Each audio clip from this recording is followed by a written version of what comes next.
একদিন হঠাৎ প্ল্যান করলাম আমরা সবাই বন্ধুরা মিলে দীঘায় যাব, বাট ট্রেনের টিকিট না পাওয়াতে আমরা প্ল্যান করলাম বাসে করেই যাওয়া যাক। ব্যাস আর কি, রাত্রির 15টার সময় আমরা চলে এলাম স্প্ল্যানেড বাস স্ট্যান্ডে।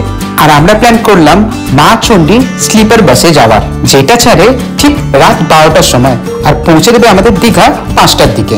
কিন্তু বাসের ভেতরটা দেখে আমি তো জাস্ট অবাক। একদিকে একটা করে সিট আর একদিকে দুটো করে সিট, মানে 2+1, আর তার উপরে স্লিপারটাও ছিল জাস্ট দারুণ। 12টা বাজতে ঠিক 10 মিনিট আগে আমি আমার স্লিপার সিটে জাস্ট বসে গেলাম অ্যান্ড দেখলাম এরা পিলো দিয়েছে, প্রপার কম্বল দিয়েছে, তার সাথে দেখলাম একটা পার্সোনাল টিভিও দিয়েছে, যেটা তোমরা দেখতে পারো। প্রপার এসির ভেন্ট আছে অ্যান্ড যথেষ্ট বড় লেগ স্পেসও কিন্তু দিয়েছে, আর তার সাথে সাথে দুটো চার্জিং পোর্টও দিয়েছে।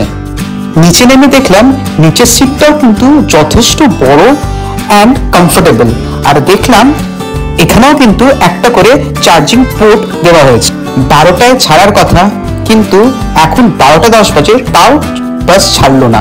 শেষমেশ দেখলাম 12টা 20-তে অ্যাট লাস্ট বাসটা ছাড়লো, আর বাসটা ছাড়ার সাথে সাথে আমাদেরকে একটা করে প্যাকেজ ড্রিঙ্কিং ওয়াটার 500 ml দিয়ে দিল। ঠিক 2 ঘন্টার মধ্যেই আমরা পৌঁছে গেলাম কোলাঘাটে। ওখানে কিছু খাবার দাবার খেয়ে আবার বাসে উঠে পড়লাম, আর ঠিক 5টা 20-তে আমরা আমাদের ডেস্টিনেশনে পৌঁছে গেলাম, নিউ দীঘাতে।